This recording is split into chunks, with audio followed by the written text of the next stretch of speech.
Hello, everyone. Welcome to the Mike Armstrong Podcast show. And this morning, I'm joined by Geraldine Schmid, who's from the Accountability Strategist coaching in Switzerland.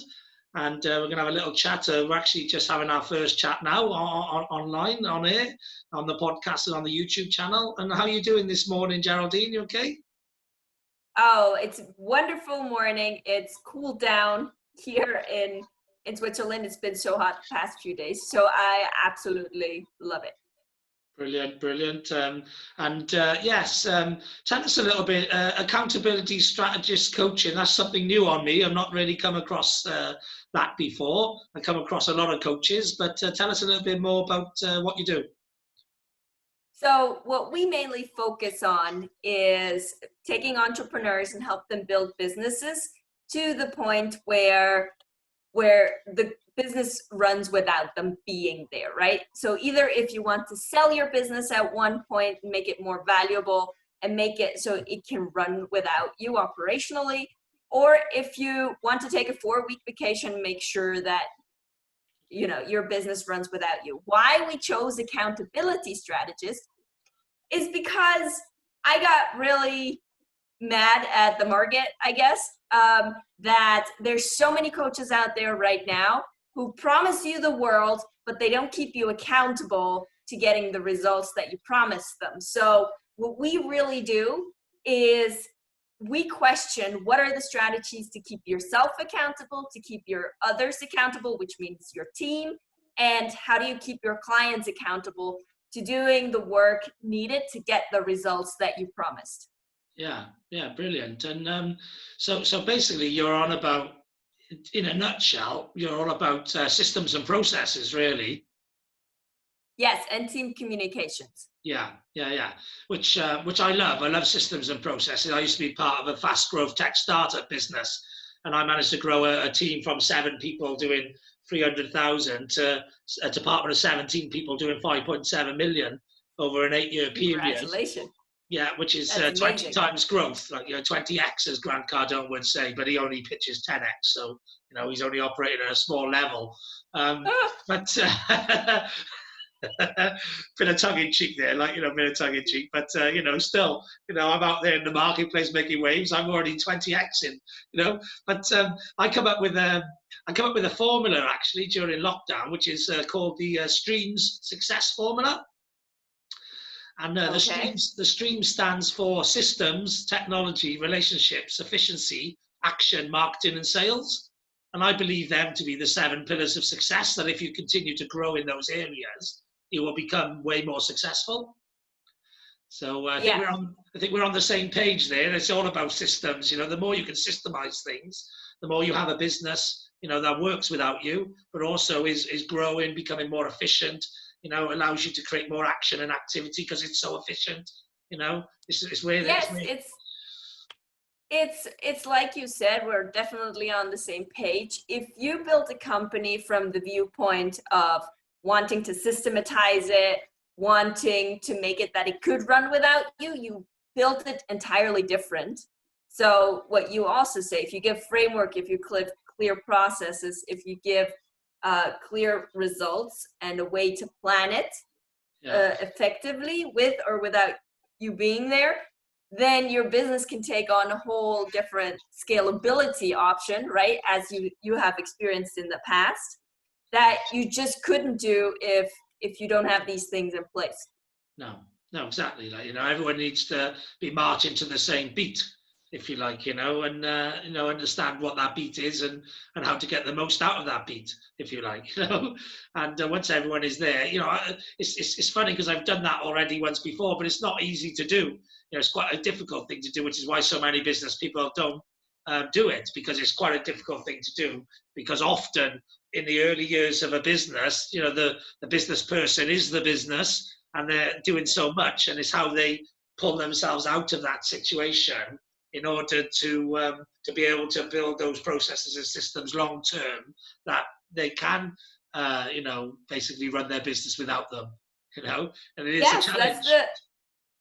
That's the thing, that at the beginning of the business, because you're wearing all of those hats, because you're doing everything, you're actually conditioning yourself that you're doing everything, right? And that process of then beginning to build it in ways to that it can run without you is actually also a process that seems simple, but as you said, it can be quite excruciating for the entrepreneur because we are so used to holding all the reins, knowing everything, doing everything ourselves on the level that we are used to. Yeah, definitely. And, like I'm into massive systems myself, is why I'm able to produce so much content, so much output.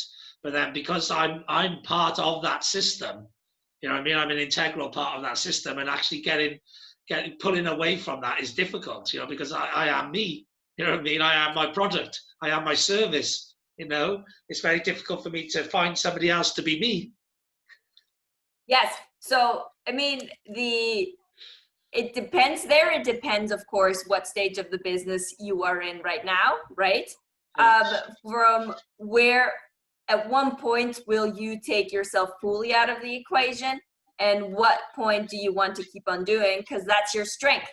That's your zone that you want to continuously do. So how can you then diversify and, have these scalable products as well as having the deliverables of where you are great at?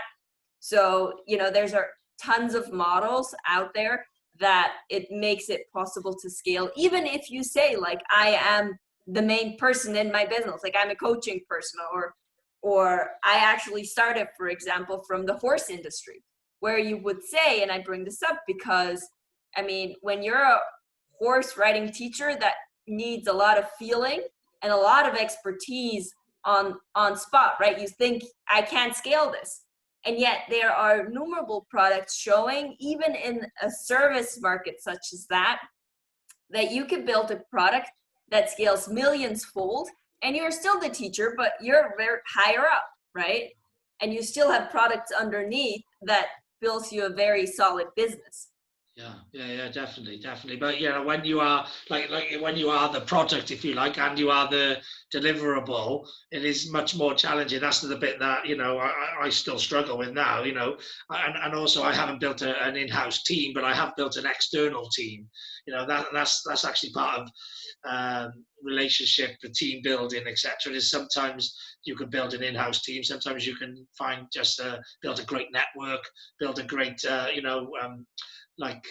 referral base of people who promote you and talk to you in front of others. And there's things that you can do as the stepping stones to systemizing and processing your business, which allow you to I can still take a week off, even though I am my own product, my own service and that, because I know I've got some support mechanisms, some outsourced people, some partners, some whatever, and you can pick the right time. But that's again, so I myself, even though I haven't fully systemized and processed my business yet, but I'm always conscious of that. But it's a difficult thing for me to do because I'm so much the part of my business.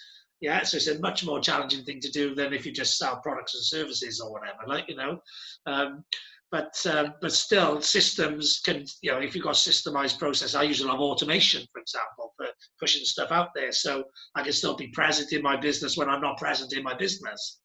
Yeah, so it's clever things like that, using technology. That's why technology is a big part of, to me, it links together well with systems and efficiency. Those three things together are what most clever businesses are built on these days.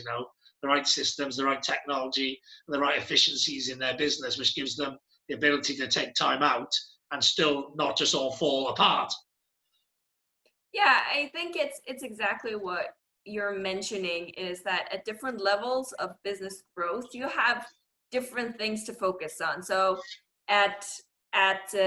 for example, at one stage of the business where you don't have a full team yourself, or maybe that you also don't want, right? Depending on what kind of business model you have. But there you automate specific parts of the business that will let you take time off or work on other projects, just as you said. But if you go from the onset that, for example, when you're transitioning to the next level, that you really say, okay, I am starting to write down and document my process of what am I doing that works. So if you have a process, that's of course point A, is you have a process that works, that you have tested, that you have, that you know for the level that you're on is working. And then you start to document that process, if that's in Lucidchart or if that's in any kind of flow diagram program out there, right? They're even free to some extent. And you start to document the exact steps that you're doing right now. And I mean, very, very specific. So, step one, you send out this email and you link the email up to that block. And then step two is this, step three is this. And what you come to notice, if you start with the end in mind of how would a big company right now that gets predictable results for clients, how would they do this, right? So you actually step that customer journey down into documenting step one, how it is right now. And then you will automatically find places where you're like, oh, I can improve that point, or, I want that different. Important there is that you put that in a different color because that's not reality yet, right? But you want to improve on that process. So you put a different text color on it and add that in. So you can start to document the process. And once you have this process documented, it becomes very easy. And you do a time study. It's excruciating. I hate time studies. Most people hate time studies, but they are so valuable. Time study meaning that, every 15 minutes, you write down on paper what you're doing. And then you take these two files, right? Your process that you want to improve, that you want to get on the next level, that you want somebody else to take over at one point, that already has an improved process, and then you're looking at your time study and you really can say, okay, if I have somebody who would do this, it would save me a lot of time and maybe lower my pressure, because that's not the area I want to continuously be working in. So you already have the automatic documents for that person. You have set up a process that works, that you can measure them on, that gives them very clear results. You have from that, making a job description from your timetable, because you're doing it already, right? You could literally say, I'm doing this, so this person should be doing this task, this task, this task. And you can write a very clear job description out of reality, not out of wishful thinking or, this would be nice. And you create a job document that is that specific, then you automatically get the next stepping stones from where you want to go, or find a different solution. I mean, if it's not people, then you say, okay, I can actually automate this part, or I can, find as you said, a support network who takes over this part. That might be just as valuable in the beginning as building a full-time team member. Yeah, what's your thoughts? So my thought process is, don't take people on until you have to, right? Because people are one of the most expensive part of any business, and they're also, they're also time, you have to put a lot of time into people as well, right?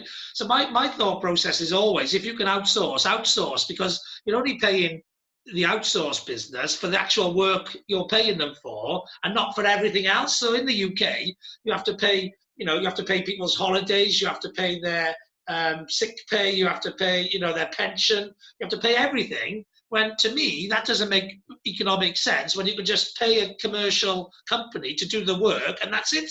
And they have to deliver that work, whereas the staff member doesn't have to deliver that work. And then you get HR problems and long drawn out situations and all the rest of that.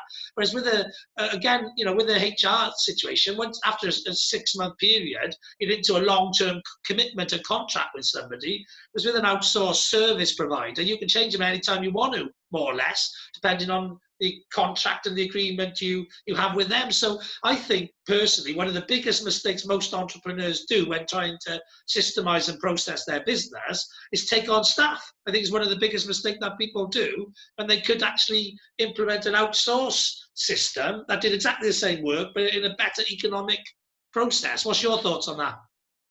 My thoughts, it's highly dependent on what type of value you want to build inside of the company. So what is your value foundation?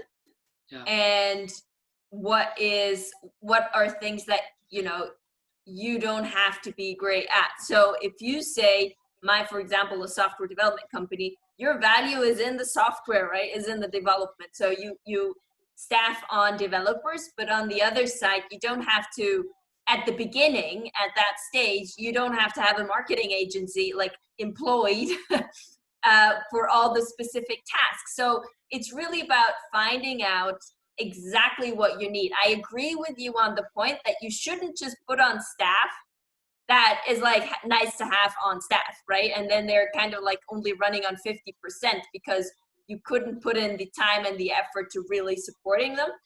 Yeah. So I would, if really find out what value do you want to keep in the company and build upon, and what can you outsource? Agreed, especially at the stages of a business where you're making until 100K or 300K, and then build from there. But if you hire a staff member, things that should be very clear is that you go through a rigorous interview process, that you have at least 3 people, and not like many startups do, that they go like, you said you're the first person who says you want to be on my team. Of course you can be on my team. We'll find a position that works for you.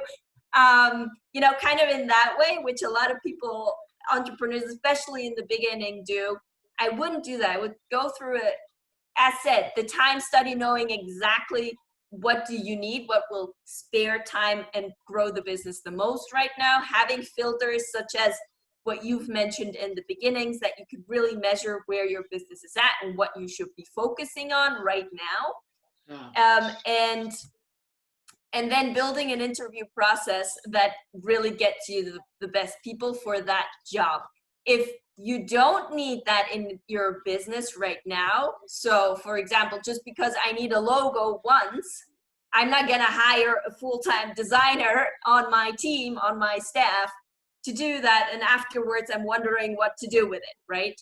So you really have to assess prior to having somebody on your team, saying, okay, I know exactly the tasks that they're going to do. I know exactly the processes that they can succeed at it, which we described before. And from that, you make a very clear job description and a very clear challenge for them to do. So if they're on the team, you know that you'll get massive value out of it that will be worth it, because yes, it's, as you said, it's a lot more money, it's a lot more work, and we entrepreneurs forget that, especially startups. So it's really to value what do you want to build value on in your company and what not. Yeah, definitely. So, obviously through some of our chats and questioning, you've displayed quite a bit about how you help people, and if you like, I think people would be able to work that out for themselves in some of the areas that you like to help people in as they are upscaling and systemizing their business, etc. What's your background? Well, what led you to where you're at now? My background is very, very funny for many people. So the last company that we grew, also hyperscaled, was a startup where we went from 4 people to 35 within 1 year, and some multi-millions. And that was crazy. And I was in charge of building those operations and team communications. And before that, I actually ran a horse facility. So I was in the horse sector, horse industry, and ran 2 companies there that I ran over a decade. But there exactly, I noticed when you're like asking, well, how does that link together, right? Going from horse to software industry and then to operations, like what? But what it links together is it's a service business that's very local, that it's still a business that you have to run, that you have to be able to scale, that really depends on you as a person. And that when you're building this team and you're building the teams, that you foster an environment where they can thrive, where they can be their best and have the tools at hand to win and grow the company with and without you. And that's the journey that I've been on, and the uniqueness of it, that also right now I'm running the AC Strategist, and I also have another company where we have a homeschooling curriculum for children in communications, because communications is just as important. And that's exactly the reason. Like, we are very passionate. Entrepreneurs are very passionate, but you just always have to be cautious that you build the building blocks for you to be able to step away. And that's then, if you really start to think about the exit strategy, even if you never want to sell your company, but if you build it in a way that it could run without you, you'll build it differently.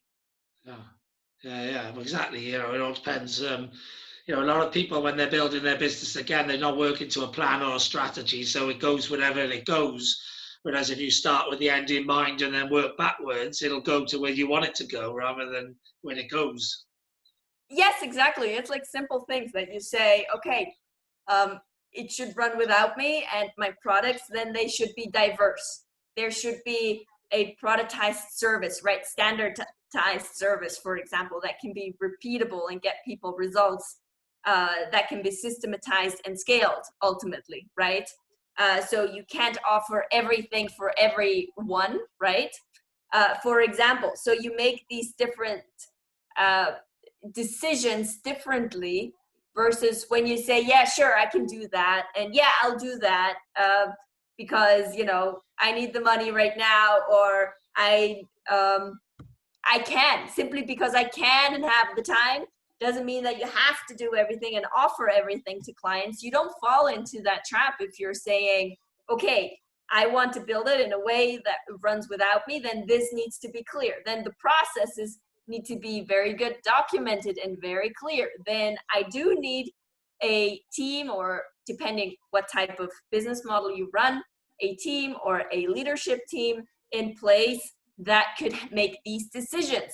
So you go from very tiny decisions of, okay, step one would be what type of email do I write to a client once they entered in the program, and I save that email and write it in my process. So the next time when a client enters, I already have that email and I don't have to rewrite the whole thing every single time, but I can just standardize the whole process and improve the process to fit the clients even more, right? So it's a different angle of building a business that you can do in any industry. Yeah, definitely. And one of the things that we did is we implemented in our CRM system an email database, you know, of approved emails, which meant, you know, the company I was in, tech startup, started with 40 staff. You know, they were given a WDA grant to locate to Wales, which is a Welsh Development Agency grant. We started with 40 people. We grew to 250 people in a 10-year period. I grew my team from 7 to 17, and from a telesales team to a field sales tech solutions team over time, and we were developing bespoke solutions, etc. But still, as an organization within our CRM system, we were putting in systemized email templates. We were putting in systemized proposal templates and etc. Just making sure everyone was so everything was repetitive. It was the same. It was everyone knew what to expect, and the emails were ones we knew worked rather than ones reliant on the staff to create and write themselves, etc. So it improves all the KPIs, it improves all the performance, and so yeah, you know, I myself, you know, I probably produce, you know, the content that maybe a 5 to 10 man agency does, and I haven't got those men, but because I'm using systems to be able to create output and content at levels that most, you know, I can do this podcast, sticking on my, Zoom, sticking on my podcast and my YouTube channel, then from the podcast and YouTube channel, sharing it to loads of social media sites, And I could probably do in an hour the 45 minutes of this call and 15 minutes following the call.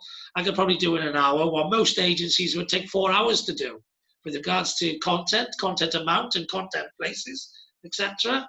So it's just about having a system. I work a very clever system of places I put the content and places I can share that content from and to that other people just don't do. So they're going through everything one at a time and taking a long time to do what could be done much quicker if they just had a system. They had a system that they were working to. So, I'm big into, efficiencies, really. I think improving systems, improving processes, and just looking at everything that you do constantly and how can you do it better? How can you do it quicker? How can you do it, more efficiently? And a lot of people like looking at that because they want to get more time back in their day because they're a slave to their day, if you like, or a slave to the time. Whereas I do it so I can do more things in that time. So again, it depends where you are in your business and in your mindset, but I free up more time so I can do more stuff. Whereas other people free up more time so they can go home and watch telly or whatever. Yes, exactly. And that's what systematizing your business allows you to do. Yeah, definitely. So, you've obviously covered quite a lot of what you do and your background there. How do people get in touch with you if they're interested in using your coaching? Yeah, so they can go to, of course, my website, geraldineschmid.com, or my website, my Facebook website, same name, Geraldine Schmid, and get in contact with me. Over there, they can ask any questions about how they productize or systematize or scale their business, or handle team communications, that they step up more, questions that they can ask their team to make more decisions themselves. So all of these things, they can happily just send me a question over the website or over Facebook. Reach out to me and I'll respond. Is Facebook your social media platform of choice? Is that the one you're on the most? Right now, yes. Yeah, okay, yeah, because I'm on Facebook about maybe 20% of my time. I think I'm probably on LinkedIn, 30% of my time probably. And then I'm on podcasting and YouTubing and blogging the rest of the time, which is, I've always been blogging. I've been a blogger for 15 years. Which is why I've taken to podcasting quite well, I would say. I've done over 520 episodes since the end of April, but that's because I used to be a big blogger, and so the strategy is just exactly the same, really, for content. It's just easier to create content using a podcast and YouTube channel because you just got to talk it. Whereas, blogging, you've got to write it, and I find it's quicker and easier to talk than it is to write. Yep, there's a lot of truth to that. Yeah, especially if you're a talker like I am. I've been talking, in an entrepreneurial business capacity since I was 11, and I've talked for a living. So it took me a long time to find podcasting. I don't know why, because since I found it, it's been fantastic. It's a great platform for people to put content, marketing content, educational content, all that sort of stuff on, because, just like blogging, once you put the content on, it does last forever, but in something that's superior to blogging, in my view, is that it lasts forever, but also it's in the medium that people like to consume these days, which is, audio and video. Very, very true. Very true. The podcasting is definitely on the uprise. So Thank you again for having me on. It's been a super pleasure, and it's just talking and building connections with amazing people around the world. And so thank you so much for having me. No problem at all. And if ever you've got anything else that you want to share, like upcoming events or, deep dive into a particular subject matter, that's an area of need, in the marketplace right now, or anything like that, I'm always willing to have more chats. And to me, I use my podcast and my YouTube as part of my networking, building relationships, collaboration type strategy. They're the sort of conversations I would be having if I wasn't recording them, to just get to know people. And obviously the more you get to know people, the more you chat with them and speak to them about different areas, etc., the more you can help them, and the more you can work out, who you meet, who also should be meeting them, and that sort of thing. So I'm all about matchmaking and joining up the dots and connecting people together as well. So the more we can stay in touch and connect on social media and all that sort of thing, the more you can stay in my mind for when I find businesses who need to systemize and process their business more. It is an area I can help people out with a bit, but I'm sure you probably delve deep, much more deeper into it than I do. I cover it as part of 7 other areas, if you like, Plus I've also got a smart happiness formula, which is about health and well-being and just taking care of themselves as well. So I've got 2 formulas that I work with, and so one part of that is systems. But I'm sure you probably deep dive straight into that a lot more than I do. So if I get, and there are a lot of businesses that do need to systemize their business, especially ones who, the top man has been a bit like me, has been all over their business for a long time, but now he wants to retire or pass it over to someone else, and he needs to, free up the reins and find ways of delegating and passing tasks on and building staff and all of that sort of thing. So if ever I come across anyone who's in that position, maybe they want to exit their business and sell it, but they don't know how. And I think that's definitely that would probably be quite a big niche area for you. Would it be people who maybe haven't systemized and processed their business for a long time, but then are now looking to exit? Yeah, that is always a big area or reason that I notice on my clients. Most of them either want to sell or are very far-fetched looking, or are getting into the position where in the next decade or 2 they do want to sell their business. So they have this far look on their business. That's when they start reaching out, because then there's a reason. Yeah. There's a reason to go through this agony of doing all of these and systemizing and making your business even more effective. Yeah. Or if they have a family coming up and they just have to reprioritize their life, which again is the same of being able to step out of your business more because you just have other priorities than the business. Yeah, definitely. And how long have you been doing that for, the coaching bit with the systems and that? For the coaching and business, that's I believe now the time runs so fast. It's the third year, 4th year since the company, the software development company, where we really scaled up, and since then I've been on it. Yeah, good. And that software company, does that mean that you're going to concentrate on that niche a bit? Because obviously, no, not too much. Not too much. It's more the service-based businesses that I'm really interested in, because because I like the challenge. Let's put it that way. Because if you have an online business and an online product, it's fairly easy. It's easier, not fairly easy, but it's easier than if you systematize a business that is local or that is service-based, and that's kind of my background, right? And even in the software development world, there are companies who have, remote workers all over the place. But I did come from a local basis where you have a team in one place. So that just gives you a different challenge that you can focus on. So you quite like the systems and relationship side then. You like the people bit as well as the systems and the process, yeah? Well, because they're just as important, depending on your business model. They are just as important. If that component doesn't work, it just costs a hell lot of money, as you said. Yeah, it could be a very expensive part of the business. I get that.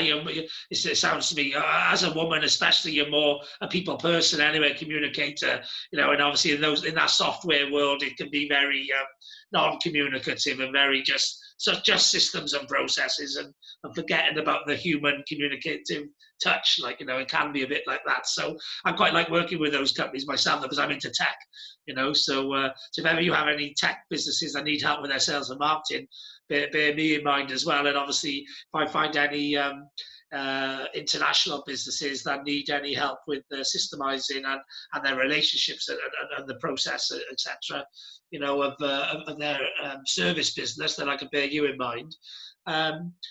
Do you deal with, so I guess you want to deal with businesses in Switzerland as well, then local businesses in the service industry, but do you tend to deal with businesses all over the place at the moment? Yeah, my clients are from my main clients are actually American or Australia and New Zealand. Okay, all right. So yeah, the same as the people I tend to get on my podcast tend to be, because of the language similarities. You speak very good English. Are you Swiss or are you something else? I am originally Swiss. I did live 6 years in the US. Okay, yeah. You sound like you speak very good English. It's like you could, but Switzerland is full of, it's a melting pot of people from all over the place. So I wasn't sure with you being from Switzerland, was you from somewhere else originally, But yes, I was going to say, with you working with businesses who are systemizing to potentially sell down the line, as you get longer into what you're doing, you'll hit more people looking to sell their business. Because obviously they're putting the systems in place now, as they have done the last 3-4 years. As you start getting to 5 years, 10 years, whatever, you may start getting a few people who are actually ready to sell. And I've got a mate who does business acquisition. That's not the main market I am in right now. Maybe it will become in the future.